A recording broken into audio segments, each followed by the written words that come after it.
leaving Paonia, a cool little town. I could stay here for sure for a little while, but I got Utah ahead of me.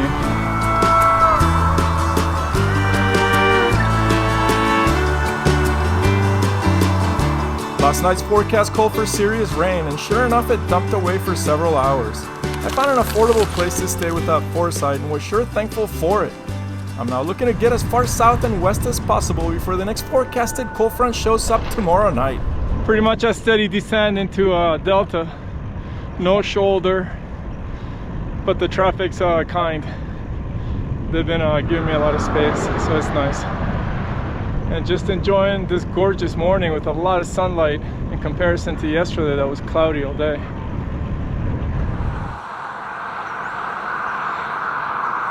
My plan today is to reach Delta 30 miles away and set myself up for climbing over Columbine Pass the next day. I'm attempting to reach the town of Nucla by day's end before the cold front arrives. This next day ahead of me proved to be the biggest challenge of my tour so far, as I was caught off guard with all kinds of different variables that came my way. But first I need to get through the town of Hotchkiss to get to Delta, where I can find a place to stay and prepare for a day I clearly not foresaw coming my way.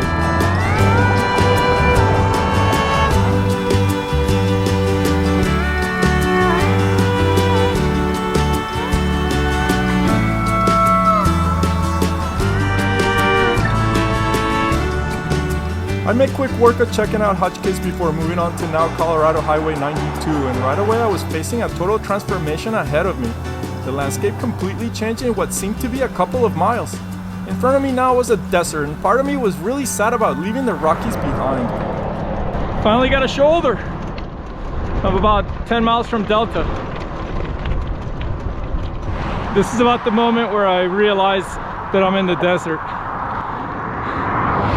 The scenery, the landscape, everything is completely different and absolutely spectacular. The change is dramatic, to say the least. It is absolutely different than where I've been, enveloped by the highest mountains in the country, really.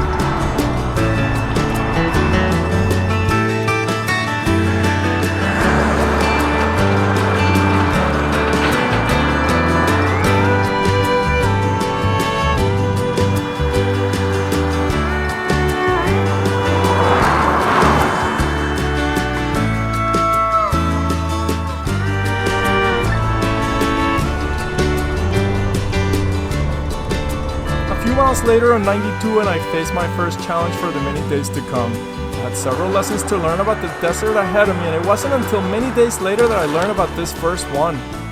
Many of you will laugh at this, but I had no idea what goat heads were until now. By the time I rode into Delta, I had contended with 3 flat tires because of them. Native to southern Europe, goat heads are a non-native broadleaf plant considered an invasive weed that prolifically produces a spiked seed. Well, these seeds are not only sharp, but easily attached to tires and punctured tubes without much effort. I just made it to Delta, and so far, I've fixed 3 punctures in my tube. The shoulder was so dirty coming in here. It definitely happened there. I was trying to avoid everything, but I couldn't avoid it all. And I'm on my 3rd patch on this tube, and it's Sunday, and the bike shop's closed. I have a spare tube, but I want to keep it, so I'm just going to fix this one and make sure my tire's clear of any punctures or sharp objects in it. See how it goes. So far so good.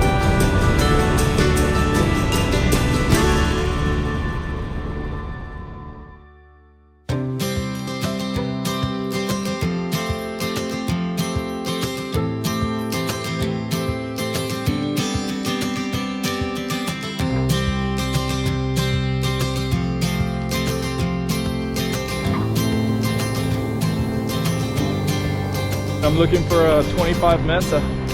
It's a road that's dirt and goes over into Nucla. I think I have a combined 8 patches between my 2 tubes. And I have a spare, so I'm just kind of hanging on to it for emergencies.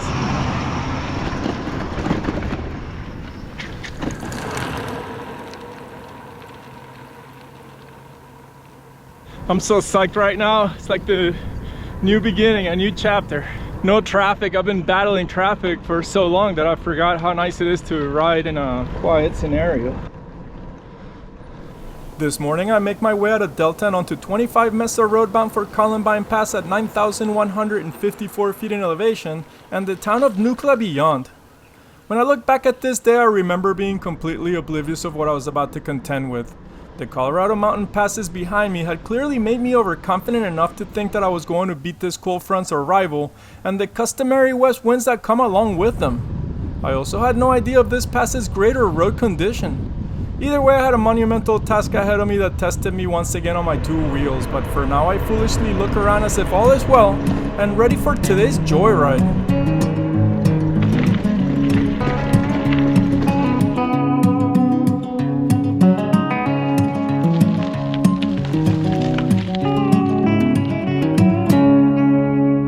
Covering over 210,000 acres of protected public land, including the 66,000-acre Dominguez Canyon Wilderness, the Dominguez Escalante Conservation Area is one of the finest examples of the Uncomphagre Plateau rising from the Colorado River. This area is rich with up to 600 million years of geological and paleontological resources, as well as being an ancestrally significant region of the Ute Native American tribes. 30 miles of the Gunnison River running through the area provide an abundant refuge for wildlife such as bighorn sheep, mule deer, golden eagles, turkey, mountain lions, elk, and black bear, to name a few. Truly speechless.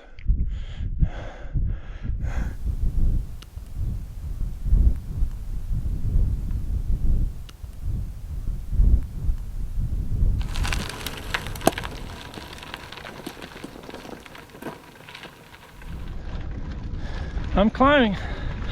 It's a legit climbing scenario with over 5,000 feet of climbing between here and Nucla.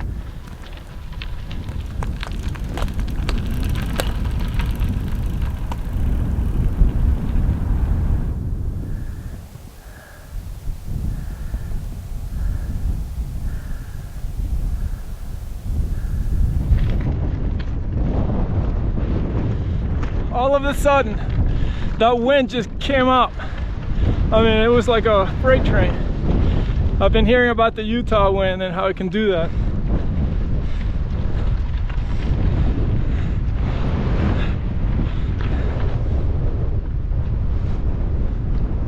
It is screaming in my face. And it just comes in gusts too. It just blows you backwards and shakes you to the side. Boy, I've been climbing a long time. It's about now that I start worrying about what I'm up against on this day. This head-on west wind was funneling itself along the cliffs and heading directly towards my gut. One time a heavy enough gust came so suddenly to turn my bike sideways so fast I almost fell off the bike. Thankfully I slipped off my pedals and was able to put my feet down and brace myself. The only reason I was able to keep riding was that as fast as these gusts would come, so they would subside, and that's when I could make some headway. To add to the struggle was the close to 5,000 feet in elevation gain in 42 miles I was attempting to do.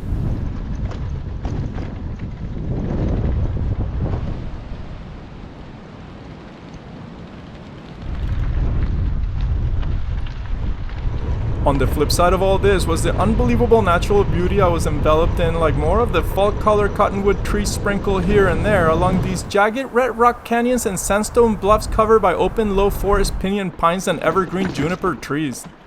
I just want to stay behind this shield, but I'm 25 miles in, just going real slow.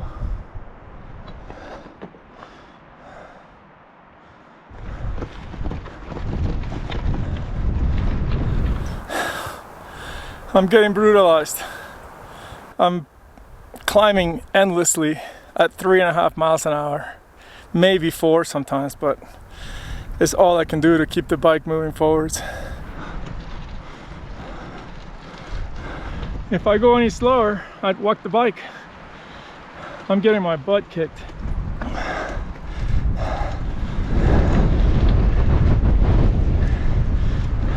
Ridiculous wind. It's gotta be blowing 40. Yeah.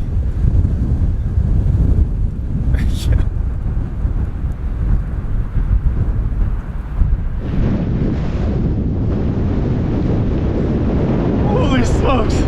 I just turned my bike backwards and sideways.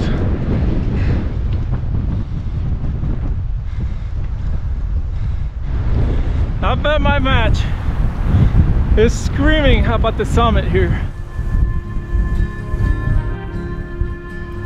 I stayed at Columbine Pass's summit long enough to take in the amazing vistas before heading back down in search of lower elevation and a place to spend the night.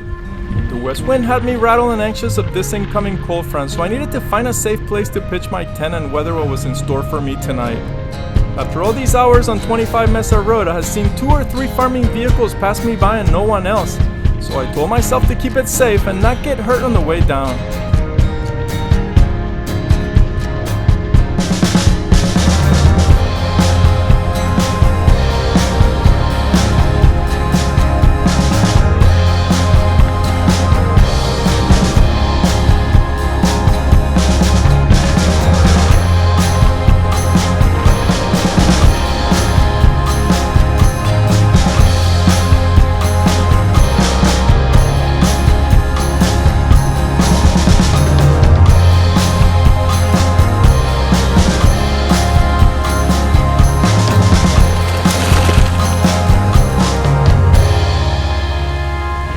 Descent. I gotta pay a lot of attention. There's a lot of divots,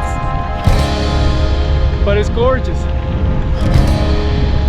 I just gotta find a place to camp, but I want to keep downhilling before it gets rainy and crappy. So we'll see where I end up.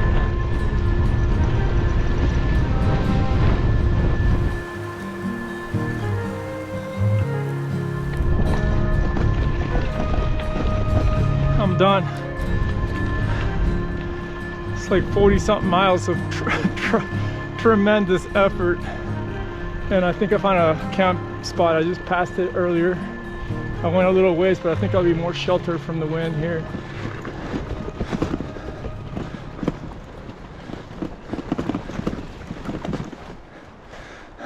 How about right here? It's a bit of a high spot. Not a great view, but I just want to be sheltered from wind. I'm gonna set up right here.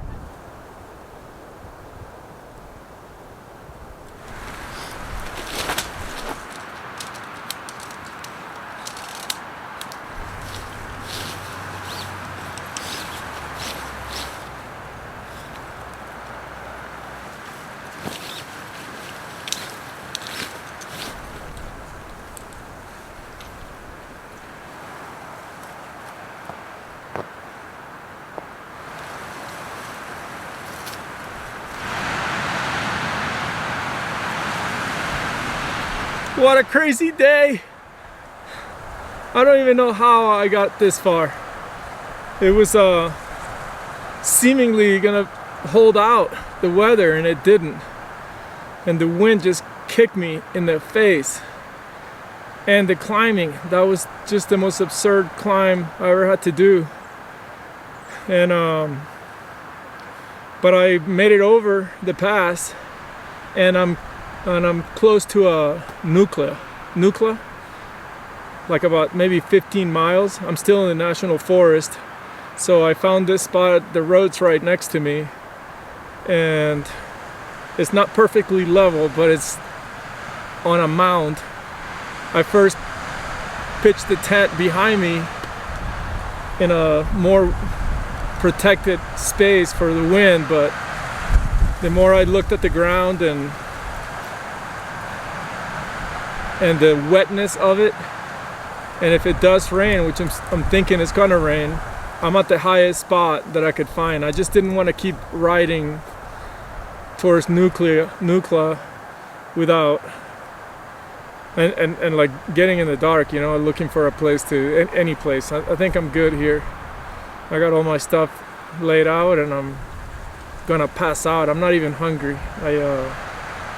I might make me some tea or something just to drink something, but I'm mostly just thirsty, and I got some snack bars if I get hungry, but I will wait till the morning to cook something to eat. Okay, I hope the scenery was worthwhile. Shoot. That was brutal. That was a brutal day.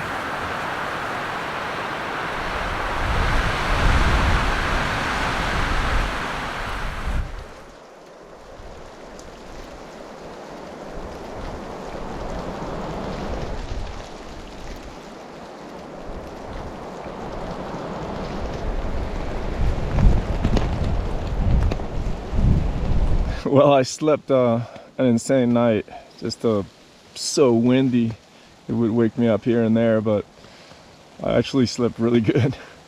And the wind's kind of laid down, but now it's snowing, and I think it'll snow for a while, but then quit. My biggest worry is the road, because it's real muddy out there. I'm in a high ground and felt like I put the tent in the right place, so I'm good to stay here, but I have to wait and see if the road is good enough. I'm coming to see what the road looks like.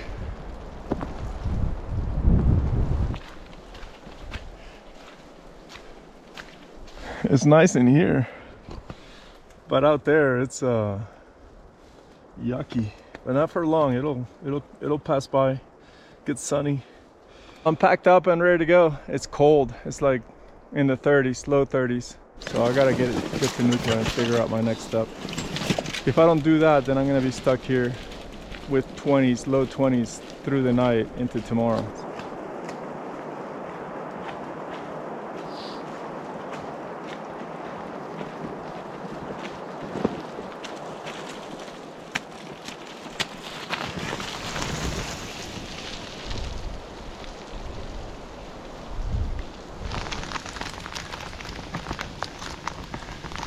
It's hail, tiny little balls.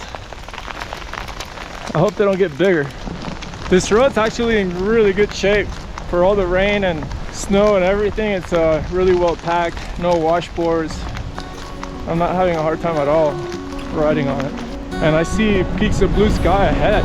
How lucky could I get, really?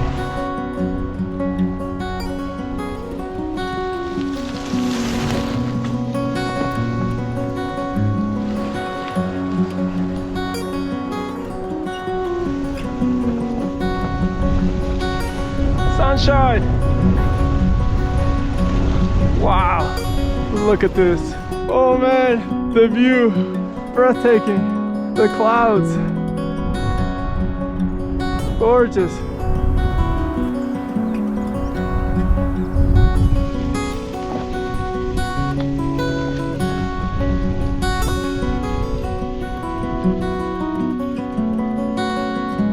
Woo!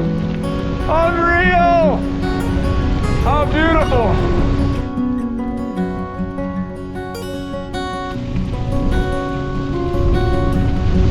What an experience that was. Once again, bicycle touring provides that which I seek the most, an opportunity to be pressed to find solutions and be made to dig deep without the option to relent.